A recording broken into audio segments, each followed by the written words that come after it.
So thank you very much for being here. We want to share something that is so special and also so important for us.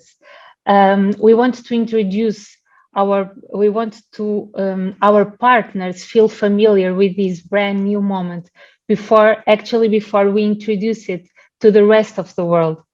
We aim to give you a great sense of ownership over the brand. So, as Yelena says, I'm Francisca Cateto, marketing manager of Poynting Europe, and I'm honored to say that this will be the start of a new era. So, we at Poynting Company, we are more real than ever. We are disruptive, we are innovative, and we are game changers. And this is critical that all partners truly understand the new brand and how to communicate it before it's introduced to the world at large. So you might have noticed right now that things are look a little different around here. We have a new circle, we have a new typeface, but our commitment to connecting our customers with the rest of the world will never change. And it will remain at the very heart of who we are as Poynting. Our new brand will represent the core belief of offering proof, trustworthy, and intelligently engineered connection to everyone. This is also embodies our mission to enable the global community to stay connected through our innovative, sustainable, and reliable technology. But how we will get there? We will get there by continuing to offer the very best technology on the market and assisting you guys to make the best choice in our antenna range with the help, of course, of our knowledgeable employees, because we believe that the connection has the power to change us and we have the power to change connection. But maybe you are wondering why we are doing this. We are doing this because we want, first, to emphasize our own identity. Second, because we want to rebrand to reflect our values.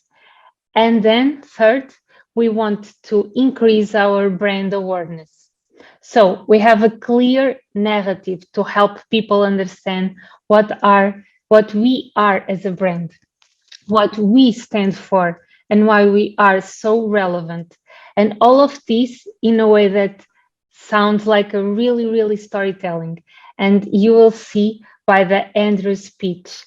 So the storytelling will become our guide when we speak and when we create content to you guys. So everyone should have humanity and soul at the same time. And speaking about these two concepts, Andre, can you please share with us the storytelling circles that will definitely help us to humanize our brand? Thanks a lot, Francisca. Just one of the first things that I want to say to people, you often get like a rebranding type of exercise in companies where people almost now invent type of things. In our case, it's not that. It's just that we've been a company run by technical people, started by techies, and up to now, we always just showed our technical side. We said to people, you know, we technically great, and we do believe we are, and our focus was on that. But of course, when we started looking at things in more detail, it's almost been a very interesting journey for myself. Why is the company what it is? It is surprising. It's a company started in South Africa, and it really, wherever we look, we really are managing to do products that's quite different. And then we just looked at the whys, and this is the story.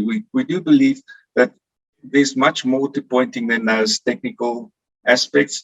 And we also want to take Poynting into the future where we'll stay focused on the technical stuff, but we want to encompass much more of humanity, which I think we've done, but we want to put it clear out there that people understand who we are and what we are as people, and not only as techies sitting in a lab designing antennas. So I think we can go to the backdrop, which is sort of the introduction if you're doing your storytelling. I'm just waiting because so everyone can see it. So the backdrop is certainly that we believe and we are authentic visionary creators. We've always been. It's the way we started. We started the company at the time that people said, how on earth can you start a cost-effective consumer antenna company in a place like South Africa? So it's in our DNA. We just believed that we could do it. And I think we've done great things since then. So let's take the second point.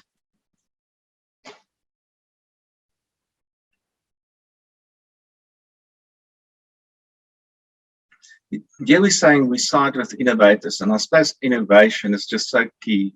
Who take initiative, sorry. Innovators and initiative are both important. Innovators are different to inventors. I believe primarily we innovators, we do invent, but innovation means inventions or new things, which is not necessarily novel, but it's new applications, new ways of doing things that works for people. In other words, it's stuff that actually works rather than just a theoretical invention. And when I say we sit side by side with innovators, of course, I firstly speak to the people that we employ. But what we've discovered is that we've got innovative customers, and we love innovative customers. In other words, customers that help us understand the world. Because for us, I've often said I prefer people telling me what their problem is rather than telling me exactly what they want. Because I do believe if they give me the problems, which are, and sometimes innovative or interesting problems they encounter, we can adapt and get together and find a solution that's perhaps different to what people would just have told us if they tell us what they want. So the same with our suppliers. And I tell you now, we've got suppliers that's very innovative. And we search them out. We search people out that has got this type of spirit. And not everyone needs, not every customer, but we love to talk to customers overall, and especially the ones that has got this type of spirit. Yeah, now the storytelling plot line. And the plot line, I suppose, has always been in a company. Fortune favors the brave. And it's difficult. We aren't reckless, but we're certainly doing in the business of doing things disruptively and evolve and change. So often in terms of business sense, when we were still a listed company, people almost got worried because we're trying so many new and different things. I do believe that's key to the company. And I often say the informal motto of the company is rather ask forgiveness than ask permission. Very few CEOs will say that to people, but I believe that unless we let people try things out and forgive them if there's mistakes, they won't truly feel liberated enough to do the type of things that they believe could work.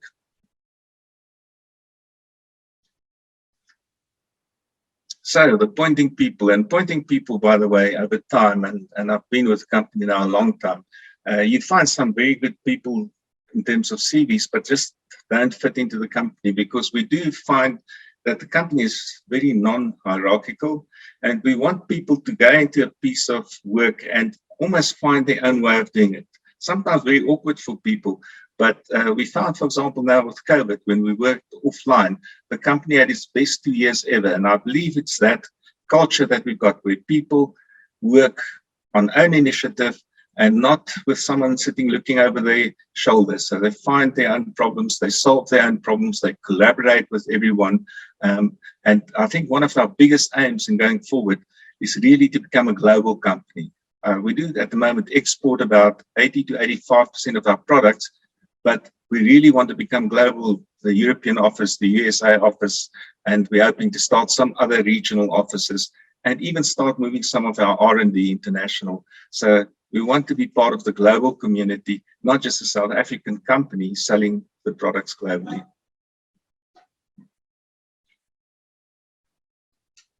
Yeah, Poynting style, I suppose it relates to some of the earlier parts. We didn't come this far to only come this far. We are mavericks. I hate to say that because not everyone would love that, but certainly inside the companies we Mavericks, we do have people that moderate it so that for you as customers, we keep the good QA systems and so forth. But inside the company, there's Mavericks, disruptors, and game changers. And I keep on saying, I read a book on Amazon by Jeff Bezos. He's got this term, we want to stay with day one. Actually, one of their buildings are called day one. That meaning that companies, when they start, they typically are extremely innovative and then they stagnate.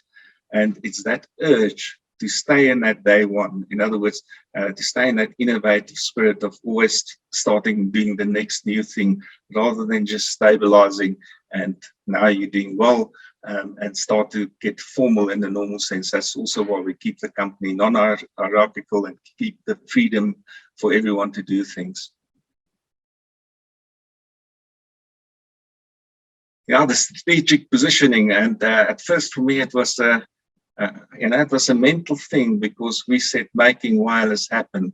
That was our proud slogan. And certainly we're not going to stop doing that. It's just that making wireless happen is a very narrow statement. It says what we do and what we're good at. And I think the new one really, really appeals to me, the Beyond the Connected Life, because this is really saying we're now looking at things more globally. If necessary, we don't only make antennas, and we're certainly starting to move in that area where we're trying to get solutions together, sometimes with partners and otherwise, but we're becoming solution oriented. In other words, helping people to get connected in many ways, not even just using wireless, talking in terms of talking and other means, but we're looking at the world from a global perspective, no longer just from designing product perspective. Thank you very much.